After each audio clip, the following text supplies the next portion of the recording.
he got cancer.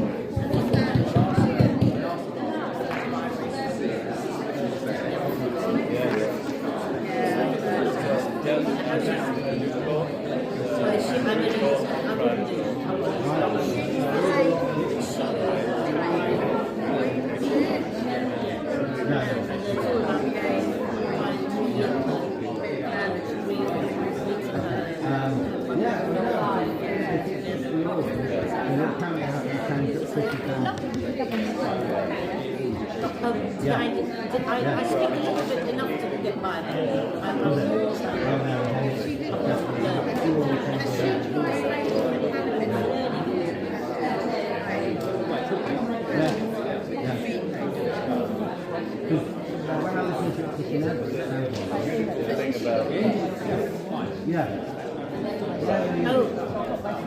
wicked.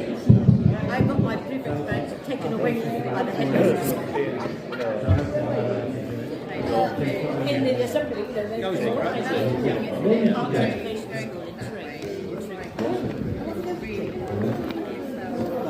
Yes, absolutely. That is where we started. Yes. Ladies and gentlemen, if you'd like to take your seats,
Hi, good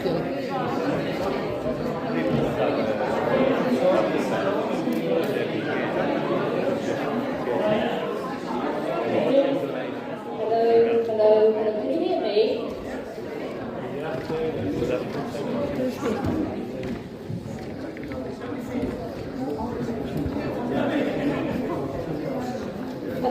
Can you hear me okay?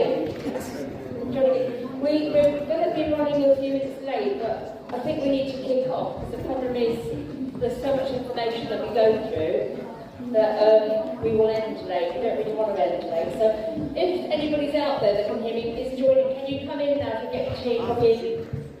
Because we're going to kick off.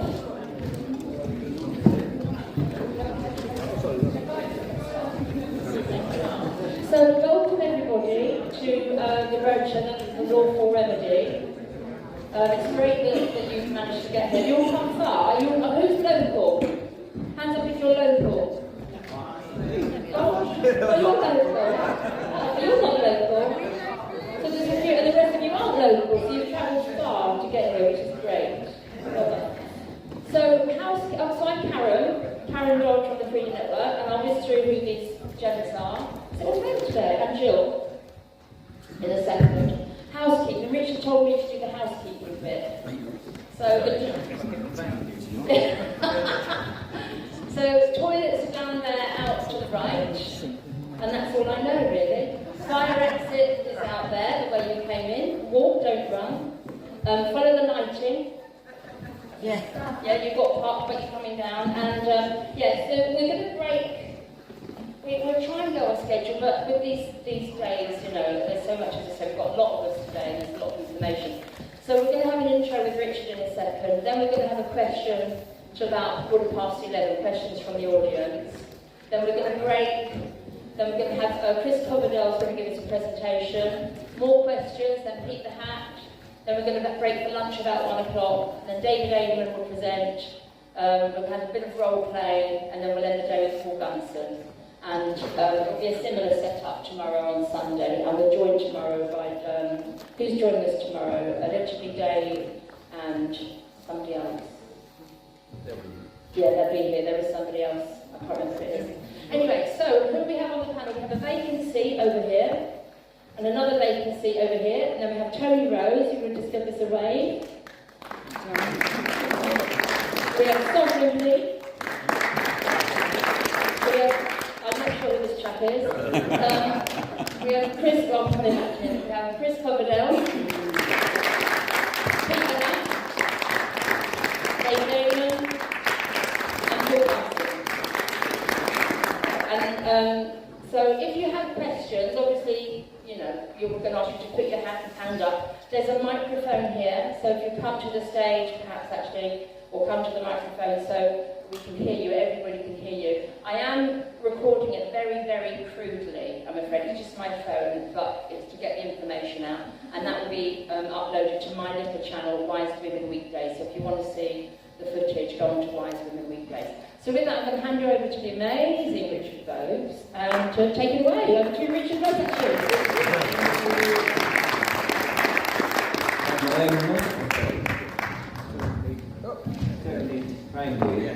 Welcome, ladies and gentlemen. Thank you so much for coming on this rather foggy, wet, miserable morning. I hope you managed to get here all right. We do have a little man in the car park letting all your tyres down so you can't go home early. Obviously, we would like you to stay and listen to all the wonderful information that we have. So this is the Lawful Remedy, which was an idea by Karen, and she said, would I do it on my show almost a year ago now, something like that, which I said, no, not bloody lightly. So she twisted my arm and here we are. And then we started to do these live events, which I think are really very important because you get to see the real people. They're not on Zoom, they're not 3 or 2D rather, they are actually in 3D. Some of them are 4D and some apparently have their own entourage. So I've learned this morning, pilots and goodness knows what. So what's really fascinating about working with these chaps is that they've been doing this work and learning and all of that for a long time. They all have slight different nuances, I've discovered, on different ideas, but it all comes down to the same thing, that we are very much responsible for ourselves and that we need to learn as much as we can and not just download a template and then write whatever it is that says on the template and sign it off. We've got to take it within our heart and understand what we're doing. Otherwise, the rather nasty people out there who turn the world upside down are likely to come down on us in a ton of bricks because they don't even play to their own rules, which is not fair really, but then why would you expect them to be fair? So how much you've got to ask in the break, which we will have not yet, but soon, I need to ask a technical question so that the staff can be prepared. How many people would like coffee? Because apparently there's some lovely fresh coffee. Does anybody, I just get a vague number, it isn't going to be quite a lot. So, it's about 30, isn't it? Let's say that. And just for the sake of argument, tea's a bit easier, because coffee's got it goes in a grinder and they twiddle things. And tea's, roughly, 1. So there we are. You need the coffee to stay awake, absolutely. Will be brilliant. Well listen, I'm not going to waffle on because I'm not an expert on this, but I just will say that I am pushing back against HMRC, I am pushing back against the council for council tax reasons. And people often ask me, am I doing, when I have all these guests, am I doing it? And the answer is yes, but I'm not doing everything because I've learned that you've got to pick your battles. So I have a bit of money aside in case all things go somewhat wrong, and rather than end up in the clink, I can actually sort of bribe somebody with the original money that they wanted. And then I think, okay, I may have lost that battle, but I haven't necessarily lost the war. I can start all over again with the new information that I get from these fine was going to say upstanding, but they're all sitting down. Please find sitting down the people here. So I'm here also to learn and find out as much and try and get it into my tiny little brain. The lovely Julia, who is with me, she's also fighting it. We think that we've managed to sort out a speeding ticket. Seems to have gone away. The council tax seemed to have gone away, but you know, they might come springing back next year with a lien on the house or whatever. So it's all, you know, there's no sort of set, yeah, you won type thing. So I'm going to open up the floor we're going to start with questions first. Each of our clever clogs here have got a presentation to make at some point, either today or tomorrow, depending if you're coming back. So we'll start with some questions and then I'll direct them to one of the audience. Now, we have a microphone down here, so it would be great if you've got a question, particularly if it's a bit long-winded, that you come down and you can be interrogated as well, because sometimes the question needs a little bit more information from you. So, if you have a burning question, or any question, not on gardening or topiary, preferably on the surface later, do put your hand up and then I can try and work it. There's a gentleman there. Part of being sovereign is knowing who you are, as Pete states all the time. So it may offend certain people, it may not, if they know where I'm coming from, is that when you do your passport, you state you're British. Now, I was born before 1981, so I can state myself as being English. How would you change that? Because obviously there's Scottish, Irish, Welsh and English. But if you say you're British, you become under the establishment. How would you change that to say, I'm English? Because it was Margaret Thatcher that changed that everyone after that had to be British. Oh, that's a good question. I can answer that. Stand up. Okay, what I'm going to do is explain to you what the passport is. The passport is not you, it's not your identification in any way, it is actually a financial instrument. So what that means is every time that you use your passport, you are moving from one corporate jurisdiction to another, and that passport actually generates some money for people using it. I won't go any more deeper than that, that's basically what is going on. So the first thing you've got to understand is that the passport is not you, it is your legal persona. So this is your birth certificate name, the surname. It's not your name in any way, shape or form. You can't technically change it. The reason why you can't change it is because, I can't quite remember the day, I think it was 1963, somewhere around this, the passports changed. Before that, you were a subject. Now you've got to understand what's going on here. You've got to understand these jurisdictions. You've got to understand what the game is and how the system actually operates. You've got to understand that the word people means chattel. So when the king says, I am going to address my people, he's actually saying, I own you. Okay, like chattel, like goats, pigs, that sort of stuff. So when they use the word people, that's what it means. Before 1963, you were referred to as a British subject. Subject means you are subject to the king's rule because he owns you. This is serfdom. Then what happened, because the monarchy basically went bankrupt, all the people were sold to a corporation called the UK Corporation, and it switched. So you stopped being subjects and you became citizens. So citizen means subject to the corporate jurisdiction. Okay, you are slave to the city. And this is based on persons. So what happened is, this is your legal persona, your birth certificate. Your birth certificate is a corporation. Everything that you are using, your driver's license, your passport, all this sort of stuff, is commerce. You're actually acting as an unpaid director of a corporation you don't even know that you own. So now that you know that your passport isn't you in any way, shape or form, neither is your driver's license, none of it is you. Your face might be on it, but all that is saying is that you are representing your legal persona, your corporation, that is now operating in all these corporate jurisdictions. Now, we've got to understand what are the names of these corporations. We understand the UK one, that's very easy. Everyone now knows that the UK corporation is a corporation. But England is also a corporation, Scotland is also a corporation, Wales is also a corporation. So these are also corporations. So when you call yourself English, you go, well, hang on a minute, what are you actually referring to? A lot of people think being called English refers to the people who live upon the land and it's the English culture. But that is separate to the corporate version being English. The best way I can describe it is having lowercase England and uppercase England. So uppercase England is the corporation. The corporation is where you'll find a government, acts of statutes, constitutions. That's corporate. So when you call yourself English, you've got to be able to define it first. So if you say, oh, I'm English, and the policeman says, oh, you're English, are you? Okay, now you're operating in a corporation called England, and they can still come after you. Now, there is a solution.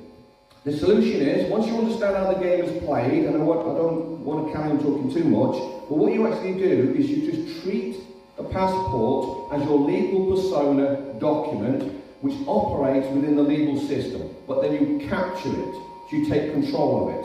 At the minute, you have no control over it at all, because it's issued to you. When something is issued to you, the issuer has authority over it, right? Because you are issued with a passport, you're issued with a driver's license, you're issued with a bank account. They can take all those back.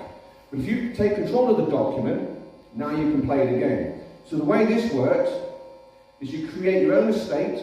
Once you've created your own estate with your own flag, you should not be flying someone else's flag. You should have your own flag, you should have your own coat of arms, all this sort of stuff. You create your own estate, and then you can claim that document, the passport, and then you've got diplomatic immunity, because you're operating at a higher level than that corporate passport. And I can go into more detail if you want to know about that, but hopefully that's explained passports for you. I only used a passport as an example. Sure. I used to live in Australia. Yep. And some of the times when I put England down, or English, Yep. I used to throw it back and say, no, you're British. Absolutely. But I just thought it was a terminology, because if you're looking at Yeah. law, when we look at the constitutional law, it Yes. refers to the English law, not Scotland, because they work in a slightly different way. Yes. Or the European side, or Yes. the Latin side, so that's what I was aiming That's fine, but just remember, all of those that you just mentioned are corporate. Corporations. Scotland is a corporation. So it's not law, it's corporate policy. So here's a clue. When I start talking about law, because a lot of people get confused, they don't know the difference between law and legal, okay? And they don't even know what law is. So you've got to start at the beginning. A lot of people get in the middle of this system and get all confused. What you've got to understand is, what is law? Law itself, and this is, you've got to understand this, is beyond your reach. It's beyond man's reach. Law cannot be changed. And that's like murder, rape, theft. And if you're religious, you can call it God's law if you wish, and say it's God's law, only He can change it, you can't. So straight away, that is the position you should be in. Now these politicians change law all the time, but they're not changing law, they're changing policy. And they do tell you. You'll see these politicians on TV and say that we changed the policy, and the average person doesn't even notice it. That's legal. Legal means contract, simple layman's terms.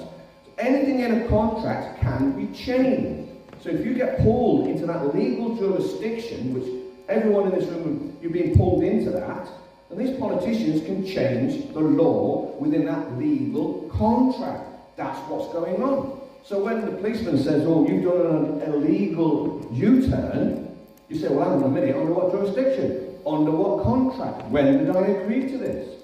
But people think they have to do it. This is brainwashing. You've got to get rid of that. Whenever you hear the word legal, think contract. Law cannot be changed. Law cannot be changed. Hopefully that answered that. Wow. There's a point there. Yes. Sorry to drag this on. Just going back to your point. Sure. Isn't it right? Was it Blair that got rid of a lot of the peers in the House of Lords because they wanted to get rid of some of the laws, or they forgot, so they just appointed people. But it's all corporate. All of it's corporate. They've got to, again. More than protecting us. Well, they don't. This is the thing. Because that's how it used to be. They should be there to protect us, but they don't. Well, never. This is a misconception. A lot of people believe that a constitution protects you. No, it doesn't. It controls you. Okay?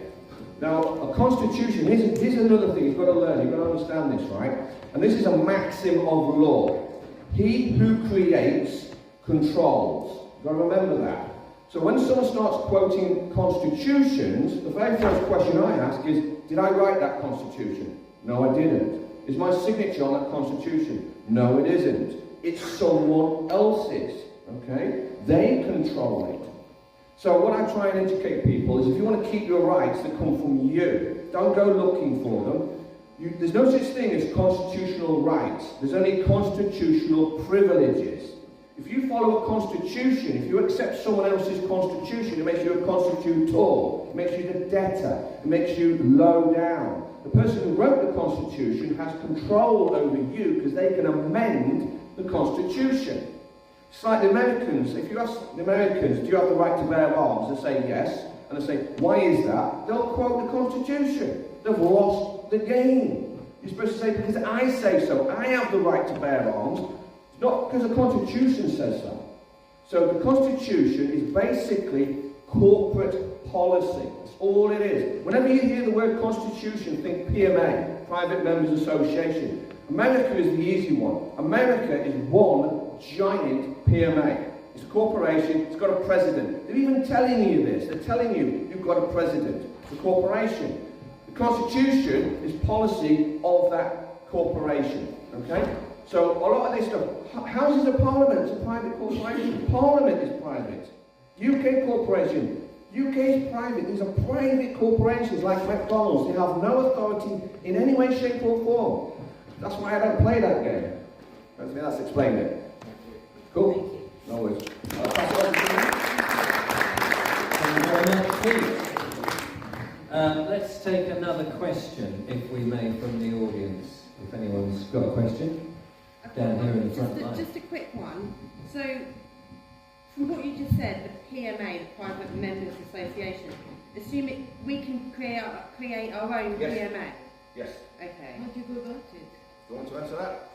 I don't. Anybody else want to answer that? So, because I'm interested in food sovereignty, so yes. like in order to sell certain food and unpasteurised products, yes. Would a PMA be a way of doing that? Yes, there's two ways of doing a PMA. The easy one is to operate in your private jurisdiction. That's the highest jurisdiction there is. The highest jurisdiction that you have is your jurisdiction, your dominion. See, we all know about the freedom movement, but no one actually even knows what freedom even means. It means free in my dominion, freedom. So that's the highest jurisdiction. So every man, and man refers to the man and the woman, it's the species, man, not human, colour of man, but every man has their dominion, and I am free within it. That's the highest jurisdiction there is. So you have the right to put together your own private PMA within your private jurisdiction, and whatever you should do not register anything. If you register something, you're handing over ownership. Register means handing over to the king, in layman's terms. What you're doing, if you register something, you're entering into a trust, and you're handing over the controlling interest and the equitable title. You are left with nothing more than just user rights that are conditional. So if you register your business, you've given it away, and now all the legislation applies to you, and so does tax. Does everyone in this room know that tax is in fact contractual? You can't be forced to pay it. So it's a contract, you have to agree, okay? So to deal with tax, if you get a tax bill, by the way, the only reason you can receive a bill is if you put an order in. So if you get a bill, you should contact them using commerce, using your own paperwork, do not use forms, and you say, can I see the original contract, and can I see the invoice that's created this bill? And it doesn't exist. And now you start chasing after them. You do this with council tax as well. You do exactly the same thing. Does everyone know that all councils are just private businesses? Same as McDonald's. Once you understand how this game works, you can begin to play it. So you can do a PMA in your private jurisdiction. Now, another way of doing it is operating a PMA as a trust. You have trustees and all the rest of it. That's a bit more complicated. I do have 2 trust specialists as part of my team. If you want to go on my website, which is thesovereignproject.live, there's a drop-down box for all members, and there's 2 trust specialists in there. We've got Trina Deacon, she normally deals with our members within the UK corporation, and I've got Mark Patelik, and he operates globally. So another question? Oh no, we've got a hand up there. Oh sorry, just It's the Pete Stone Show, ladies and So, I know, it's a Pete Stone. Have a seat for a second. Chris would like to answer that question. Yeah. Could you say your website? Your website again? The website Yeah. is thirdsovereignproject.live. I'll bring some leaflets in during the break, after the break. Okay. I didn't bring them in. I just really wanted a quick answer to the question about PMAs. In the current system, a private members association has not got limited liability. One of the reasons why we are surrounded by corporations is that the corporation is registered under the Companies Act, under the Companies House registration as a limited liability company. And if you're setting up any activity in this country, you're far better off to use the system they use against us all the time, and that is register it as a limited liability company. Longer term, you need to operate it in a cooperative way and as meeting your needs as a PMA, but keep it structurally as a limited liability company and you will be safe from prosecution. You will not be forced, like the members of Lloyd's were in the 80s, to give up all their assets because they were not limited liability companies. They were liable for every penny that they were sued by the government or by the insurance industry.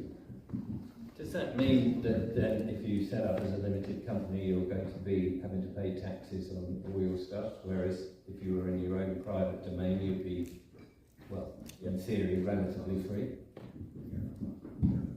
That's the idea, but the way you run a limited liability company is never make a profit, so you can be a limited, and so therefore they can't tax you on your profits, and you run it, and there's lots of ways of doing that. So you just need to avoid the tax people completely, and we'll talk about that later.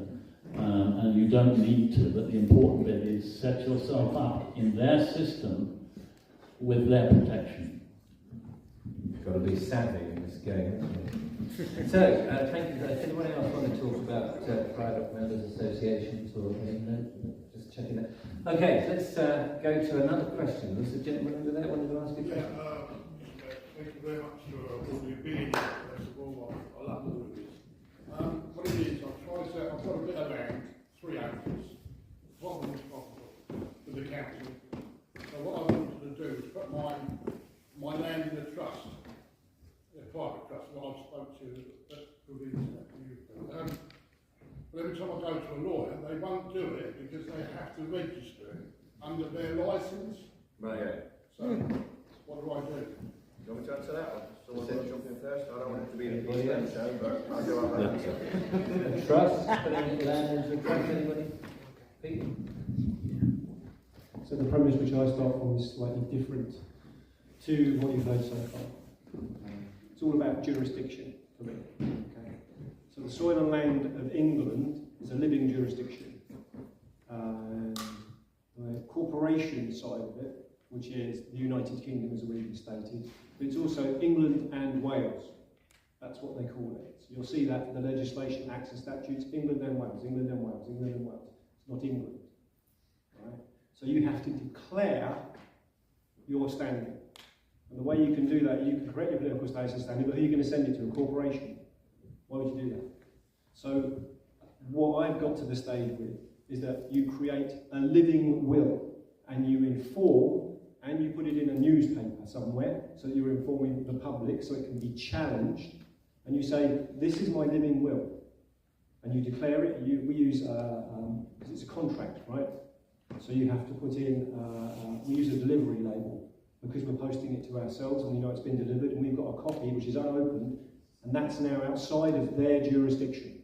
That's in the postal jurisdiction, right? Which is above them, above the England and Wales. So the question you asked was, how do you get your land into a trust? Well, the first thing you should probably do is create a living will. So you're declaring that you're alive because it says the KB Trust, which I'm not even sure it exists, by the way. I've seen no proof of that. I know what the uniform securitisation scheme is. I'll be talking about that later. But if there is a trust and you're attached to it, you have to remove yourself from that one because you don't want anything to do with it and declare your own. If you create a living will that says you are alive on the soil and land of England, right, you're not dead at sea, then you're alive. Once you're alive and you've declared you're alive, then you create your own trust, declaring it yourself. You don't need anybody's permission. You don't need to register it. Don't ever register, as Sovereign Pete rightly says, never register. You record it, you make it on public record, and then it stands as truth. And if it hasn't been challenged, but bear in mind, this is a criminal organisation we get up against, right? They don't play by any rules at all. Their rules are, you're a slave, I'm in charge. Those are the rules.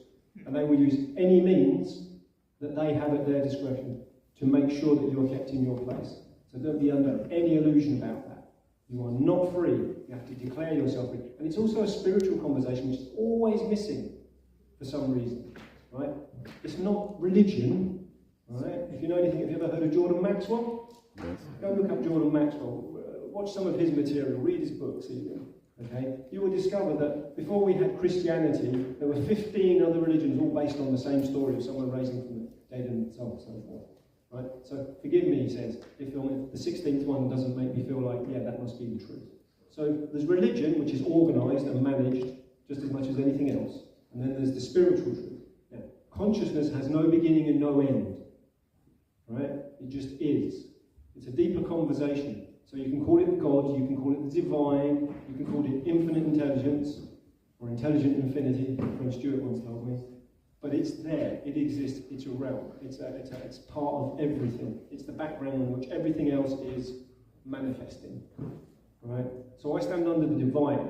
Now, when you come up against a Freemason or any of these entities, and you say, I stand under the divine creator, they don't know what to do because you're announcing, you're declaring that you're not part of this fiction, right? Because you are not you. So it's not just that on the paperwork you're not you.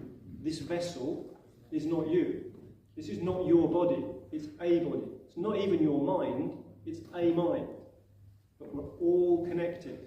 And so before you start walking down the road and addressing all these issues that you have with whatever it might be, council tax, know that your power is from within you. That's where it comes from.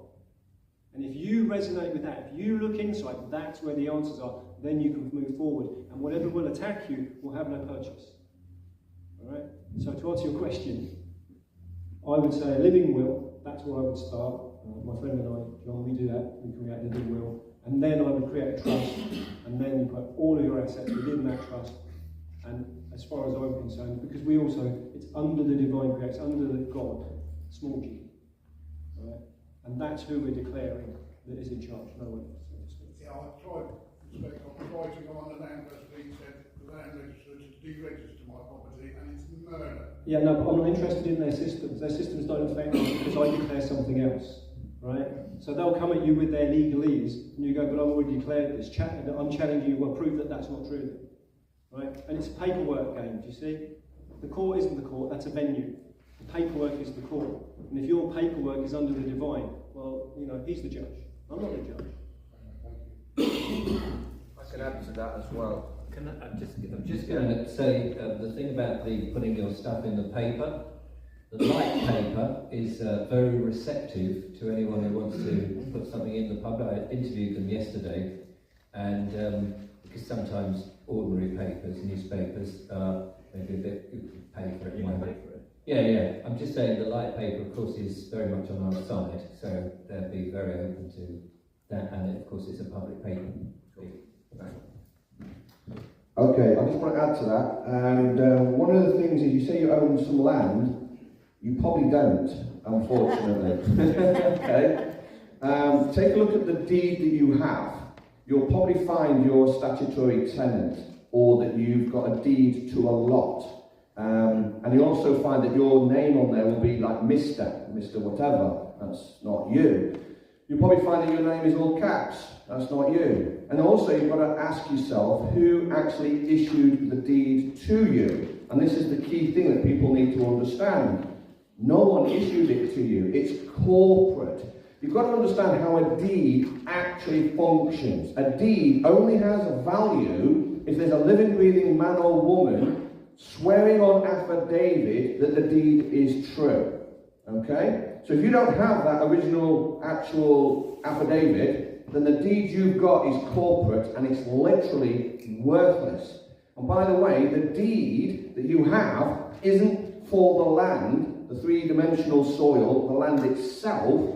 What you've got is a title to a corporate jurisdiction. You've got a title to a postcode, for example. You've got a title to a plot. And you go, well, what does that mean? A corporate plot is basically just a drawing on a piece of paper.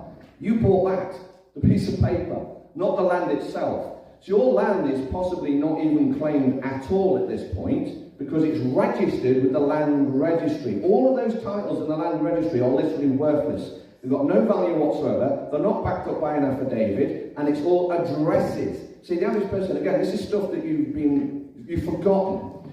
If you own a house, you put your name on that house. It's now Pete's house, okay? Now, if I sell my house to Fred, he puts his name on it. Now, it's Fred's house, okay? But every one of you in here, you'll have a house number and you'll have a postcode. You can't change that. You've been issued with a house number and a postcode that they control. And that house number and postcode, all that is an entry in a database. It's all you've bought. So you go, okay, now I know all of this, I can play the game. So what you need to do, this is one thing you've got to learn as well. You cannot get your rights or your freedoms from the legal system. There is no form to fill out. You cannot fill out a form and think you're going to get your rights. You cannot get a Lloydial title from the legal system. You can't ask the land registry and say, can I have a Lloydial title? I say, absolutely not. Because the land registry only deals with these worthless titles. There's other people out there that have title over your land. And we can get into this if we have time. This is why the council tax and all the rest of it applies and how they do it. They sneak this in through a contract you don't even know exists. So what you have to do, if you want that land, you have to claim it. Now we still use that language today. Have you ever heard the word or the term stake your claim? We all use that today and no one knows why. Well, what you would do is, if you had some land, you found some land, it wasn't being used, you would put stakes in the corner of the land, stake your claim, you would then plot the land, and that would be your plot, you would be the author of the plot, you'd sign it with an autograph, not a signature, you would create your paperwork, you'd go into the local village, you'd put it on the notice board, and you would say, I am claiming this land in 30 days, does anyone object? If no one objected, you would then create your affidavit, says, I hereby claim this land, it is now mine. You could put your flag in it, because this is why you should all have your own flag. You put your flag in the land, seals and all the rest of it. Now you've done that, you claim the land, you create your deed. The deed will stipulate all the rights, all the titles, all the licenses, all the privileges thereof. There will be a statement of the living, breathing man who's actually claimed it. That's a Lloydial title. It'll even state on it, it's an Lloydial title deed, and I guarantee you don't have that. Once you've got that deed, you would go down to the House of Records, not registering, to the local village, and it would be recorded. That land's now yours. And then if you wanted to sell it to someone else, you would sell it through contract, but the new owner would go through the same thing. So he would actually create an affidavit and a deed, and now it's his land. So that's how you get your land. Hopefully that's explained it to you. Okay. Pete, have you done that to your house? I'm going to do it on the next one. I'm planning on buying a nice big house in Wales with a few acres of land, so I am going to be claiming that.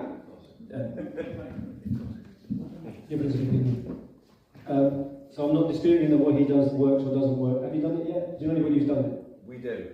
You know someone who's done it? Yes. You have the paperwork for that? Yes. And it's not been attacked or nothing? No, we actually, I've got quite a few people in my network, and we have some businessmen in Ireland that's doing this, and they're claiming the land. And have they done it in England? I don't operate in England. You don't operate in England? No. Okay, right, different thing. Yes. Okay. Don't operate in England. Right, okay. So Albion is the land. No, okay, so I'll tell you. So in England, you're quite right. You're not sovereign, right? You're on a slave ship. citizenship, right? As a citizen, you don't have any rights, you have privileges. It's already been mentioned. So if you want to claim a building, some land, okay, you have to be sovereign to do that in the first place. And what that means is you can't have a bank account, right? You can't have a passport, you can't have anything associated with the legalese attached to you. Because if you do, you're on their ship and you're subject to it, right? So you have to let go of all of that and literally stand under the divine and let him provide for you, if that's the way you want to look at it, right? Then you can do things like what we've done before, John and I, my friend. Folks to the library, okay, they decided that they were going to close it and sell it. They didn't say that straight away. They waited a few months and they said, oh, the damage is so bad, which we knew it wasn't because we'd been working it there, and we're going to have to close it. So they closed it. Then they said, well, now we're going to sell it. Guess what? We're going to turn it into flats. Fancy that. But this building is a public building. It does not belong to a corporation, except it does, right? So, maximum law, private right, public right can't be changed by private agreement, but that's what they've been doing, right? So what you do is, first thing you do is you issue a notice of possession, and you actually write your notice out. And again, we use these delivery labels, so we know, and you post it on there, and you take pictures, and you send it to the land registry and a few other people on our list that we send it to, and we say we're issuing a notice of possession. The next day, you go down and you put 7 days. You go down and put a notice of abandonment, because that's what they do when they take these properties that they're all stealing. And people are dying everywhere, right? And you see all these homes are suddenly going up for sale, right? Why are they going up for sale? Who's selling them? How do you know? They already know. They've already worked out in advance. Well, who's going to do what deal with whom? Who's got what area? And they go, well, it's been abandoned. It's abandoned property, so they claim it, right? Then they claim it. They register it themselves. They can even just find an empty home, tell land registry it's mine. They'll believe them. They own it, right? In their world. So we go in England as sovereign. We're not in their jurisdiction. I'm not in England and Wales, and I'm not in the UK. Right? That's a fiction. It's not real. I won't participate in a fraud. If you compel me to participate in a fraud, then that's a criminal act. Right? So I won't do it. Can't do it. So you issue a notice of possession, then you issue a notice of abandonment, and then finally you issue a notice to quit. Right? At that point, you own the building. You own the property because you've claimed it. Now, the problem is, of course, you don't know how they're going to respond, and every area is different. We do know that what we've done with Folkestone Library, for instance, is nothing has happened since we did that. We haven't done the notice to quit yet. We just let it at those abandoned. So it's abandoned property, but they can't do anything because it's not done in their jurisdiction. It's under the divine. You see? Something else is going on here. Right? Something else is at play. It's not about me. It's about trusting something else to do the work for me. Right? And it happens. And it works. So we'll see how it unfolds. Right? That's all I'm going to say for now.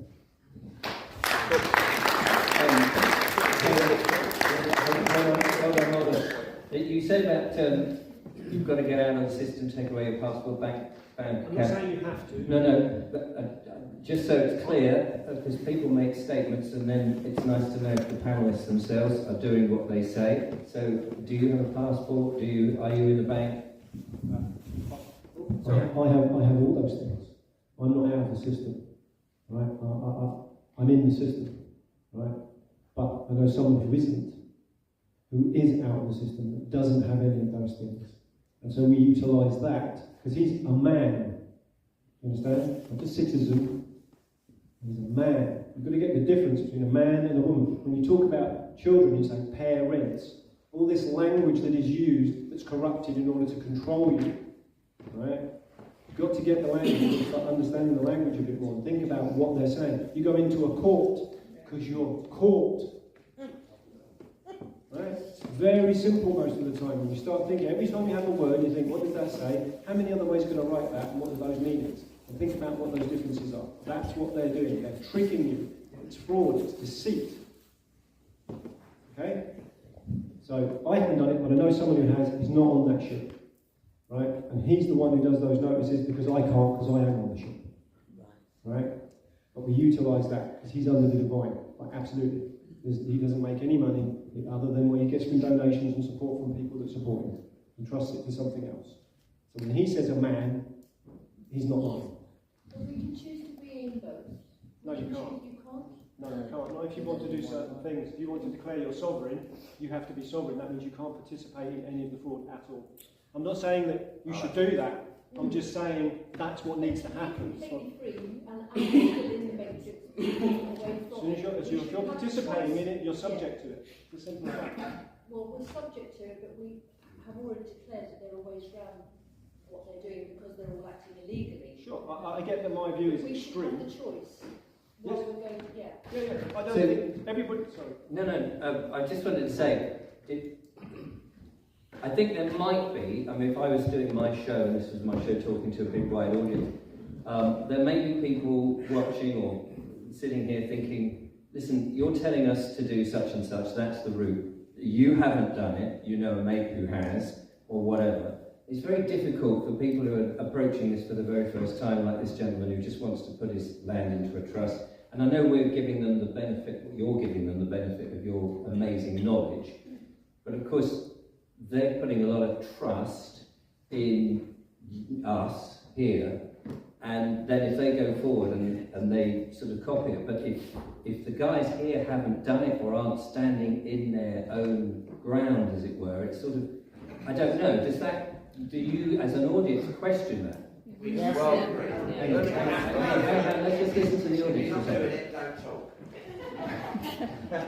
Okay.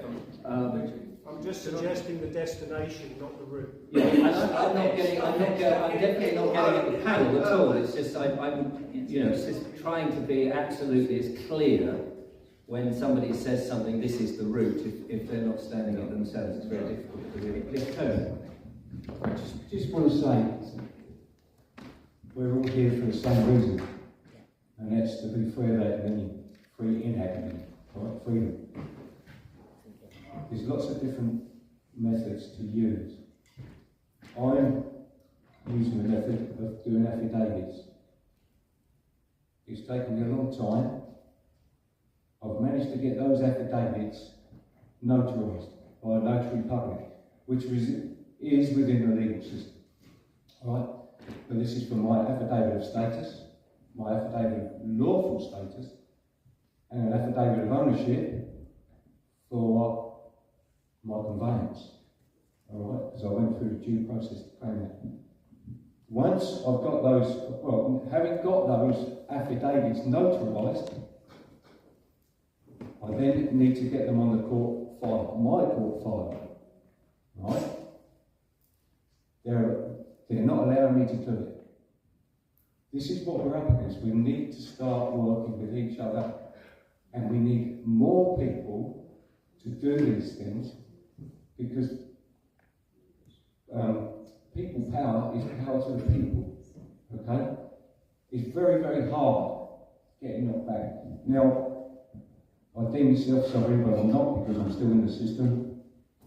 The only part of the system, oh no, I've still got a driving licence, I've still got a passport, because they haven't run out yet. And they're free. And, well, the passport wasn't free, but the driving licence was free, so I took it. But the deregistering my conveyance, terminating my driving licence, all the registration of the vehicle with them, I've put my own plates on it. Okay? I've taken out a private indemnity bond to cover insurance, which has also been notarised. But those so-called, or the policy officers that pull you over, they don't want to know, they're arrogant of it, or they're ignorant of it. It's very, very hard. I'm trying to make it easier for them to understand. Right? I've got sovereign or slave, the choice is yours. Sign written on the side of my van. You know, I've got VIT 4NS as my number plate. Alright, Titans. There's other different methods. I've got another conveyance out there at the moment, which has got French plates on. That's all I'll say. No, they're the ones committing the fraud and the corruption. So play with their own game. You know? I don't care if there's a shell in here. You know, I'm an honest man. I'm an honest sovereign man, as much as I can be at this present time. Alright, and I'm aiming to get completely out of the system. But I've got a motorhome out there, alright? I wasn't going to play their system. So I sold it to myself in a different name. Okay? Norfolk Kane Chance, I put on the thing. Right? No fucking chance. They questioned it. I wrote back and said, yeah, that's my name. They sent me a V5. It's got a different address. So I statutory off-roaded it. And I'm driving it with French plates. That's the chance I take. Alright? I'm in a position now where I've lost so much, just through trying to challenge the system and be sovereign. If they pull me over, I don't give them any details because never do I intentionally commit a crime. The statutes and acts don't apply to me.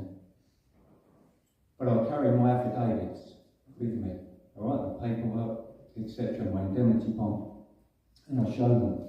They're not interested. They don't want to know. At one particular time, they looked at it. He said, is that your name? I said, that's my name written on there. So I'm not giving you my name, so I'm showing you my name. Right? You never give your name away, your name is yours. They took it down. The following day, I got a letter from Sussex Transport Police, and the name was spelled wrong. Okay? So I checked on the two documents that the police give me, the police officer gave me, two little strips that he prints out of his handheld computer. My name was spelled wrong on that. So he hadn't looked at how I spelled it. So that's not me. That letter came through with not my name on it. So I put address here unrecognised, return to sender. And I've done that ever since. And yes, I've got enforcement agents on me trying to come round because, and this was all because of supposedly giving her a secret. Just want to say, it's very, very hard, but be prepared. I'm prepared to be kidnapped because if I haven't committed a crime, they can't arrest me, or suspected of committing a crime, they can't arrest me. So I'm prepared to be kidnapped, and I'm prepared to have my old van stolen. It wouldn't be seized, they would steal it. Okay? And I'm prepared to challenge them down that route. Whether I get away with it or not, probably not. But I'm not putting up with their corruption and fraud anymore. I'm fighting for my children.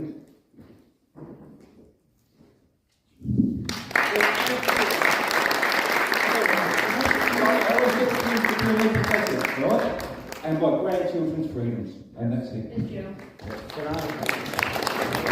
I just want to say, you can see how difficult it is for those people who've got the knowledge, and you know, you can see how important it is and how tricky it is. And if you're watching thinking, oh God, you know, this is just putting me off, don't let it put you off, because we all need to push back against the fraud that they've operated.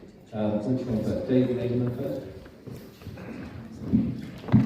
Okay, so we've been focused on specific remedy, and I prefer to generalise, because you can only get full comprehension when you get a bigger picture of what's going on. The system works on trust principles, and you have to know how trusts work to understand how the system works. So the original trust was created in a syphilitic delusional frenzy by Pope Boniface, the Unam Sanctum, declaring a trust over all of us, over all the living souls on the planet in 1302. And it's gone steadily downhill ever since. But what you need to know is how trusts work, which is basically, trust has to have a creator. So the original trust was God. the creator. And you have to have a trustee that's going to look after the creation for the benefit of the beneficiaries. So if you want to upgrade your sovereignty, you have to be a creator. Can you create land? No. So you cannot be sovereign over land. But did you create yourself? Yes, I created myself. This is the land, this is my sacred holy land, of which I am creator and beneficiary and trustee. Until I was 18, my parents or my mum and dad were trustees of this land. So you have to be, if you want to be sovereign, you have to be the creator or the grantor and the beneficiary. And you can also be the trustee, but in their system you can't be all three. Right? So that, if you're not the creator, you don't own anything. It's only the creator that owns anything. You can own your own offspring, of course, because you created them. And that's why when social workers come calling, you can just ask them, what claim are you making over my property? And they're finished. I have a woman on my course who went to court recently, and she was throwing this, I call it the golden question. She was throwing this golden question at the judge. And the judge goes, no, I'm making no claim. She was saying, what claim are you making over my property? And the barrister for the social services, I'm making no claim. So you have to know who you are within the trust setup. And the trick in the system is that they can imply a trust with no paperwork. Make a note of this. It's section 53, subsection 2, Law of Property Act 1925. And a trust can be implied, or a trust can result from poor paperwork or poor handling of assets, such as driving over the certain speed, which is mismanagement of assets owned by the Crown. And a trust is created. In that trust, you become presumed trustee. Trustee is always liable, and trustee always pays. You need to know these things before you can start looking for more specific remedy. Let me give you an anecdote. Now, this anecdote is going to make me look as though something went wrong and I failed in some way. I beg to differ. So I just recently acquired a car, and I hadn't had time to do anything with it in terms of protect it. Long story short, I was stopped on the motorway, my own fault. It wasn't a routine stop. I was changing a CD and I swerved a bit. Right, so I went down like that, and I was stopped, and they found that I've not licensed to drive because due to the totting up stuff, I'd been banned, but I didn't know I'd been banned. Right, so they wouldn't allow me to drive off. Now, so they took the car, and that looks like a defeat, but they can't do anything to me. My sovereignty is still intact. I could still go home, but I couldn't go home at the wheel of that car, not in their system. Could I have prevented that? Yes, there was 1,000,001 ways of preventing that. I could have set up a trust, I could have had a co-pilot, and we just swapped places. So there's always an exit to their little game. There's always an exit plan. But you have to know who you are, you have to foresee problems that will occur because we are interacting with the B system. Until further notice, that's just inevitable. No one's exiting the matrix anytime soon, unless they're prepared to really rough it. But what we have to do is assert sovereignty over this sacred space, and that's where COVID comes in. Because what we've realised is it's not about cars, land, or even kids, because they can look after themselves. You only have to meet some of the kids that are coming through now. They can look after themselves. It's about your bodily integrity and your mental health. That's what we're protecting most of all. And that is within the purview, that's within the boundary of your sovereign land. In fact, technically, if you have dominion over self, that is suzerainty, not sovereignty. It's suzerainty. Sovereignty is dominion over something other than you, or other than your sacred holy land, your sacred space. So what we're looking to establish, and the next COVID test is coming around the corner. COVID was an intelligence test, which 2/3 of everyone failed. And the next test, which is, as I say, imminent, is a resiliency test. So you need to learn resiliency so that you can protect your holy land. That is where we're going to have to focus our energies. Now, I'm not decrying any other efforts to upgrade your lifestyle. If you want to do that, that's up to you. But keep your eye on the bigger picture and on the main agenda, which is to vaccinate people and block their consciousness and, in effect, stop their soul progression. That's the main agenda. Northern Ireland has got this incredible health bill. Have you seen that one? Yeah. So they're road testing this rollout of the next load of vaccines and the next pandemic, the next lockdowns. They're going to use Northern Ireland as a test bed, as a test case. So we've got to keep our eye on the ball. Obviously, keep doing what you're doing, but it really is all about, and I heard someone say it's a numbers game. We've got to have more people more aware of what's going on behind the scenes, not in front of our face. And as I will point out in my little presentation, the problem really starts at school. It probably starts a lot earlier than that, but anyone that knows me knows that my thing is about, they do our heads in at school. And so that when we grow up and we see the phrase law enforcement agent, we assume it's law. But it's not, it's policy, as Pete said before. It's policy. And if those people out there who are in groupthink that think law is law, then we've got a lot of work to do to make them realise that law is just policy. And that's also a lot of the work we should be doing, is evangelical, getting people to see that law is policy, that healthcare is actually annihilation genocide. That's not an easy job, but our job is being made easy because they're rushing through these agendas and killing people like there's no tomorrow. So we have to take advantage. It's grisly, it's grim, but we've got to take advantage of the fact that they are making terrible mistakes and killing way more people even quicker than they thought they might. So anyway, there you go. Thank you.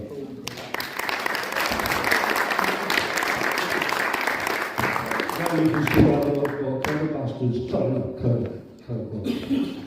First of all, I'd like to thank Richard and Karen for inviting me onto this panel. I come at it from pretty much what everyone said, and I'm not going to tell you anything new. But what is important, has anyone ever been to a forest that they've never been in before? Anybody? Put your hand up, please. Yeah? You go to the board, and what does it say? You are here. Until you know where you are, and in answer to everything that's been said, who you are, what your name is, I come at it from a biblical perspective, because all law comes from the Bible. Not religion, not it's preach. But you need to know, and I and the panel, we all need to know who we are. When Jesus was asked, who are you? He said, I am, I am. That was an affidavit. Tony spoke to an affidavit. Yeah? Can anyone dispute who you are? So that's the first point. Secondly, you have to correct your status. Again, Pete the Hat and Pete Stone. Yeah? Who do you declare yourself to be? That is crucial.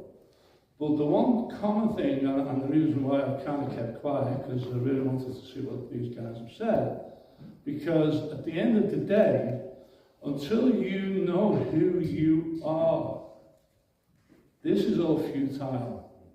Because what most people are caught up in, for the right reasons, how do we get rid of my council tax?